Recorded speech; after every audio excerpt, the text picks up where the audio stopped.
जय हिंद, वंदे मातरम। स्वागत है आप सभी का सक्सेस वर्ल्ड एमसीक्यू चैनल पर।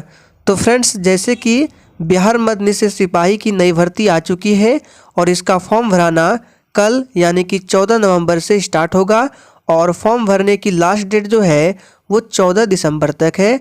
आप लोग इस बात को नोट कर लेंगे। और देखिए, बहुत सारे स्टूडेंट कमेंट करते हैं कि इस फॉर्म को भरने के लिए उम्र सीमा क्या है। तो देखिए, आपको शॉर्ट में क्लियर कर देते हैं। आपकी जो उम्र है 1 जनवरी 2022 तक में 18 वर्ष पूरे हो जाने चाहिए, तभी आप लोग इस फॉर्म को भर सकते हैं। तो चलिए अब हम लोग बात कर लेते हैं बिहार मध्य निषेध सिपाही क्लास के बारे में। तो देखिए, इसका जो क्लास है डेली रात 8 बजे लाइव चैट के साथ इसी चैनल पर आपको क्लास मिलेगा।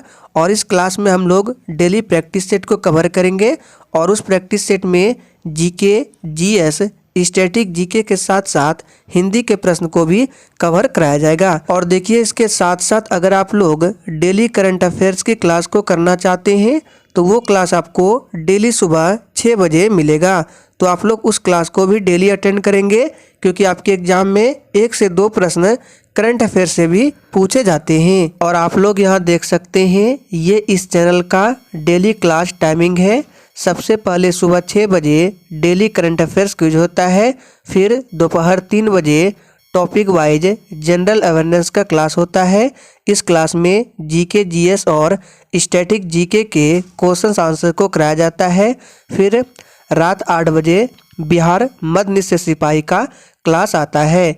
और देखिए, इस फॉर्म के साथ साथ अगर आप लोग बिहार पुलिस का भी फॉर्म भरने वाले हैं तो बिहार पुलिस का क्लास बहुत पहले से स्टार्ट है। डेली रात 8 बजे बिहार पुलिस का क्लास होता है। और देखिए, आपको डेली रात 9 बजे लुसेंट बुक से भी प्रैक्टिस जरूर करना है। ये 9 बजे वाली जो क्लास है ये बिहार पुलिस और बिहार मध्य निषेध सिपाही दोनों के लिए बहुत ही इंपॉर्टेंट क्लास है, क्योंकि लुसेंट बुक से आपके एग्जाम में बहुत सारे प्रश्न डायरेक्ट पूछे जाते हैं। तो इस क्लास को आपको भूल कर भी मिस नहीं करना है। और इसका पीडीएफ जो है आपको टेलीग्राम चैनल पर मिल जाएगा। टेलीग्राम का लिंक डिस्क्रिप्शन बॉक्स में है, तो आप लोग जाकर ज्वाइन कर सकते हैं। तो चलिए, इसी के साथ अब हम लोग आज की इस क्लास को स्टार्ट करते हैं। तो फ्रेंड्स, सबसे पहले हम लोग बिहार मध्य निषेध सिपाही में अब तक जितने भी प्रश्न पूछे गए हैं उन सभी को कवर करेंगे। लगभग 8 से 10 सेट में आपका पूरा कंप्लीट हो जाएगा। तो आज की इस वीडियो में हम लोग 2014 में जो बिहार मध्य निषेध सिपाही का एग्जाम लिया गया था उस एग्जाम में पूछे गए प्रश्न को कवर करेंगे। तो देखिए, पहला प्रश्न पूछा गया था, नयन का संधि विच्छेद क्या है। आप लोगों को आंसर करने के लिए लाइव चैट का ऑप्शन दिया गया है। अगर आप लोगों को किसी भी प्रश्न का आंसर पता है तो आप लोग लाइव चैट में अपना अपना आंसर जरूर करेंगे। तो देखिए, नयन का संधि विच्छेद क्या होगा ये पूछा गया था। इसका सही जवाब है फर्स्ट ऑप्शन, ने प्लस अन। ये नयन का संधि विच्छेद है। पावक का भी पूछा गया था, ध्यान रखना है। पावक का होता है पौ जोड़ अक। ये पावक का संधि विच्छेद होता है, दोनों को ध्यान रखना है। दूसरा प्रश्न देखिए, निम्नलिखित वाक्यों में से कौन सा वाक्य शुद्ध है। चलिए आंसर करते जाएंगे। और देखिए, प्रत्येक स्टूडेंट को लाइव चैट में अपना अपना आंसर करना है, क्योंकि आंसर करने से होता क्या है, आपको प्रश्न ज़्यादा दिन तक याद रहते हैं। तो इनमें से कौन सा वाक्य शुद्ध हो जाएगा। तो दूसरे का राइट आंसर जो भी बच्चे लाइव चैट में ऑप्शन ए को दे रहे हैं, बिल्कुल सही जवाब है। मृत्यु से पहले मेरी माँ ने मुझे बुलाया, ये वाक्य पूर्णतः शुद्ध रूप लिखा गया है। तीसरा प्रश्न है, उसने कहा कि मैं कल घर जाऊंगा, यह कौन सा वाक्य है। चलिए आंसर करते जाएंगे। तो देखिए, मैं कल घर जाऊंगा यह कौन सा वाक्य है। तो ये मिश्र वाक्य के उदाहरण है। बी ऑप्शन जो ही बच्चे दिए हैं बिल्कुल सही जवाब है। और देखिए, जब आपका प्रैक्टिस सेट स्टार्ट हो जाएगा तो उसमें डिटेल में बताया जाएगा कि सरल वाक्य क्या होता है, मिश्र वाक्य क्या होता है, संयुक्त वाक्य क्या होता है, सभी को कवर करेंगे हम लोग। नेक्स्ट देखिए, निम्नलिखित में से कौन सा शब्द कमल का पर्यायवाची है। सोच समझकर आंसर करना है। तो देखिए, चौथे का राइट आंसर जो ही बच्चे अरविंद को दिए हैं बिल्कुल सही जवाब है। ये कमल का पर्यायवाची है। नेक्स्ट क्वेश्चन पूछा गया था, लोहे का चना चबाना मुहावरे का सही अर्थ क्या है? तो देखिए, लोहे के चने चबाना इस मुहावरे का सही अर्थ है संघर्ष करना। सी ऑप्शन जो ही बच्चे लाइव चैट में दे रहे हैं उनका बिल्कुल सही जवाब है। नेक्स्ट क्वेश्चन देखिए, हाथों हाथ में कौन सा समास है? और देखिए, सेशन के एंड में आप लोग अपना अपना स्कोर बिल्कुल ईमानदारी पूर्वक देंगे कि आप लोगों ने आज के इस प्रश्नों में कितने प्रश्नों के सही सही जवाब दिए हैं। तो देखिए, हाथों हाथ में कौन सा समास है? तो इसमें अव्ययी भाव समास है। फर्स्ट ऑप्शन जो ही बच्चे दे रहे हैं बिल्कुल सही जवाब है। निम्नलिखित में से कौन सा शब्द सही नहीं है? चलिए आंसर करते जाएंगे। निम्नलिखित में से कौन सा शब्द सही नहीं है? तो देखिए, उज्ज्वल जो है ये सही नहीं है, बाकी दवाइयाँ, मयंक ये सभी सही लिखा गया है, लेकिन उज्ज्वल जो है गलत लिखा गया है। नेक्स्ट क्वेश्चन, निम्नलिखित किस शब्द में समास है? चलिए आंसर करते जाएंगे। निम्नलिखित किस शब्द में समास है? तो सबसे पहले ऑप्शन ए की बात करते हैं, राजाध्यक्ष। तो इसका अगर समास विग्रह करेंगे तो हो जाएगा राजा का अध्यक्ष, इसमें तत्पुरुष समास है। राजा रानी, राजा और रानी इसका होगा समास विग्रह, और इसमें द्वंद्व समास है। यथाशक्ति का होगा शक्ति भर, इसका समास विग्रह, और इसमें अव्ययी भाव समास है। तो इसका सही जवाब हो जाएगा उपर्युक्त सभी, इन सभी शब्दों में समास है। नेक्स्ट क्वेश्चन, निम्नलिखित विदेशी यात्रियों की भारत यात्रा को क्रमानुसार निर्दिष्ट करें। अब यहाँ से आपके जीके जीएस के प्रश्न स्टार्ट होते हैं। सोच समझकर आंसर करना है। कौन सा यात्री है जो पहले आया था, आपको क्रम से सजाना है। तो देखिए, सबसे पहले बात करते हैं फाहियान की। फाहियान जो है ये चंद्रगुप्त द्वितीय के दरबार में आया था। यहाँ पे लिख देते हैं, ये चंद्रगुप्त द्वितीय के दरबार में आया था। उसके बाद ऑप्शन के हिसाब से कौन आया था? तो उसके बाद ह्वेनसांग आया था। ये आया था हर्षवर्धन के शासनकाल में। देखिए, अगर आप लोगों को कोई पॉइंट नहीं आता है तो आप लोग कॉपी में नोट कर लीजिए, एग्जाम के लिए इम्पोर्टेंट रहता है। तो ह्वेनसांग आया था हर्षवर्धन के शासनकाल में, और थॉमस रो जो है ये जहांगीर के दरबार में आया था। तो सबसे पहले आपका ऑप्शन बी होगा, उसके बाद 3 होगा, उसके बाद 1 होगा। तो देखिए, 2, 3 और 1 किस ऑप्शन में दिया गया है?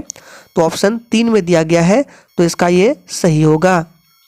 चलिए आगे देखते हैं, निम्नलिखित विशेषज्ञों में से कौन महान गणितज्ञ तथा खगोल ज्ञानी था? सोच समझकर आंसर करना है। और देखिए, अगर आपको किसी भी प्रश्न में थोड़ा भी डाउट होता है तो तुरंत आप लोग कमेंट करके पूछ सकते हैं, आपको 100% रिप्लाई मिलेगा। तो इस प्रश्न का सही जवाब हो जाएगा आर्यभट्ट, ध्यान रखना है। और ये भी पूछा जाता है एग्जाम में कि आर्यभट्ट किसके दरबार में रहते थे? तो ये चंद्रगुप्त द्वितीय के दरबार में रहते थे। चंद्रगुप्त द्वितीय का अन्य नाम क्या है? तो चंद्रगुप्त विक्रमादित्य है, ध्यान रखना है। भारतीय सिकंदर महान ने किस वर्ष भारत पर आक्रमण किया था? यह प्रश्न आप लोगों के लिए इम्पोर्टेंट बनता है, इसको मार्क कर ले। चलिए आंसर करेंगे। तो देखिए, भारतीय सिकंदर महान ने किस वर्ष भारत पर आक्रमण किया था? तो 326 ईसा पूर्व में इन्होंने भारत पर आक्रमण किया था। नेक्स्ट क्वेश्चन देखिए, 13वीं शताब्दी में खाली स्थान द्वारा किए गए शब्द के प्रयोग का तात्पर्य 16वीं शताब्दी में बाबर द्वारा प्रयुक्त शब्द के अर्थ के बोध के समान था। यानी कौन सा इसमें से शब्द है जो 13वीं शताब्दी में प्रयोग किया गया था और वही शब्द 16वीं शताब्दी में बाबर के द्वारा प्रयोग किया गया था? तो देखिए, वह शब्द क्या है? जियाउद्दीन बर्नी है। सी ऑप्शन इस प्रश्न का बिल्कुल राइट आंसर होगा। दिल्ली सल्तनत की सर्वप्रथम महिला राज्यकर्ता कौन थी? चलिए आंसर करेंगे। और देखिए, आप लोग तैयारी करने से पहले बिहार मध्य से सिपाही में अब तक जितने भी प्रश्न पूछे गए हैं उन सभी को आप लोग एक बार ज़रूर देख लें कि किस तरह के प्रश्न एग्जाम में पूछे जाते हैं और आप लोग कितने प्रश्न का आंसर बता पाते हैं। तो देखिए बात करते हैं दिल्ली सल्तनत की सर्वप्रथम महिला राजकर्ता कौन थी। तो रजिया सुल्तान, ये इल्तुतमिश की बेटी थी, ध्यान रखना है। गयासुद्दीन तुगलक ने किस वर्ष तुगलक वंश के साम्राज्य की स्थापना की। चलिए आंसर बताएंगे। और देखिए अगर आप लोगों को सेशन थोड़ा भी पसंद आता है तो सभी लोग सेशन को दिल से लाइक करेंगे और सेशन को जितना हो सके अपने सभी दोस्तों के साथ शेयर करेंगे, ताकि आपको एग्जाम तक ऐसे ही डेली वीडियो मिलते रहे। तो देखिए गयासुद्दीन तुगलक ने किस वर्ष तुगलक वंश के साम्राज्य की स्थापना की। तो ये किया था 1320 में। गयासुद्दीन तुगलक ये तुगलक वंश के संस्थापक थे। नेक्स्ट क्वेश्चन, मंगोलों के वंशज मुगल कहाँ के मूल निवासी थे। तो देखिए मंगोलों के वंशज मुगल जो है ये मध्य एशिया के निवासी थे। सी ऑप्शन बिल्कुल सही जवाब है। एग्जाम में पूछा जाता है कि मुगल वंश की स्थापना किसने किया था। तो आपको याद होगा 1526 ईस्वी में पानीपत का प्रथम युद्ध होता है। ये युद्ध बाबर और इब्राहिम लोदी के बीच होता है, जिसमें बाबर ने इब्राहिम लोदी को हराकर मुगल वंश की नींव रखी थी।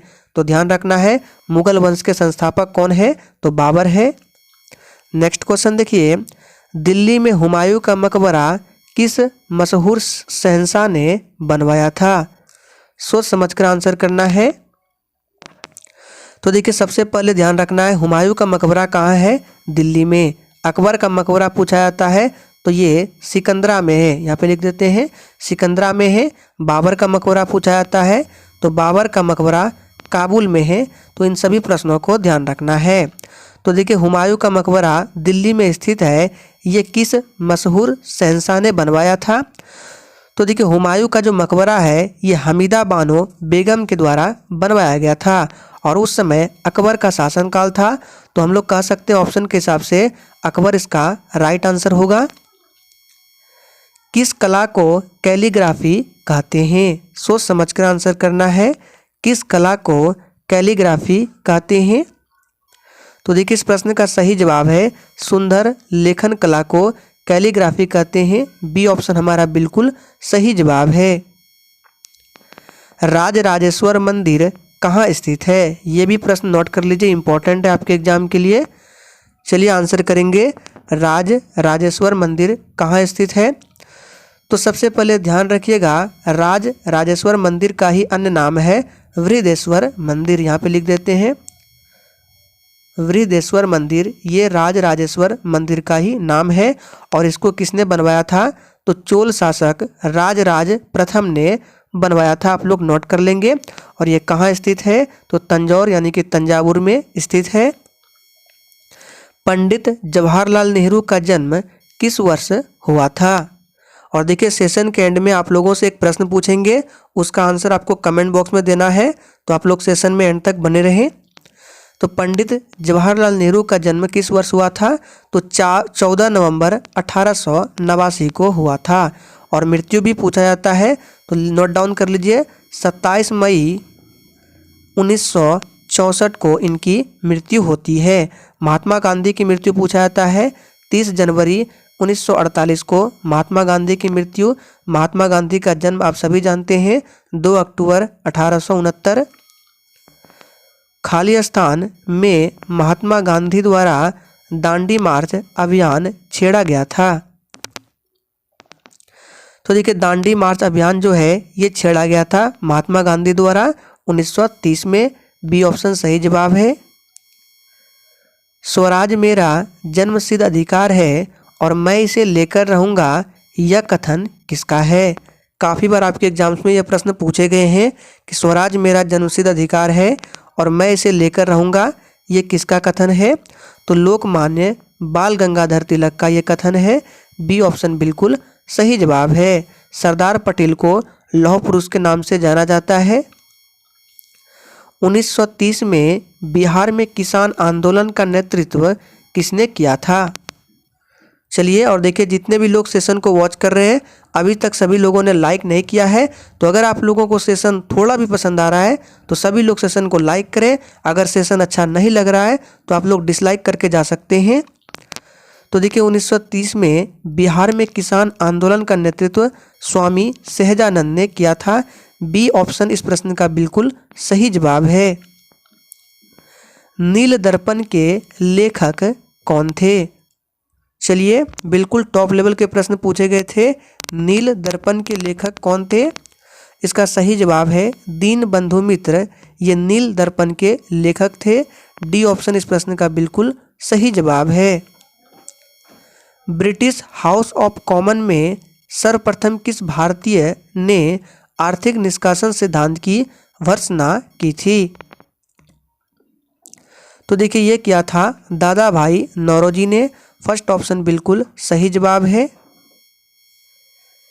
किस ब्रिटिश गवर्नर जनरल ने देश में से सती प्रथा का उन्मूलन किया था? इस प्रश्न पर आप लोग स्टार लगा लीजिए। ये प्रश्न हो सकता है फिर से एग्जाम में पूछा जाए।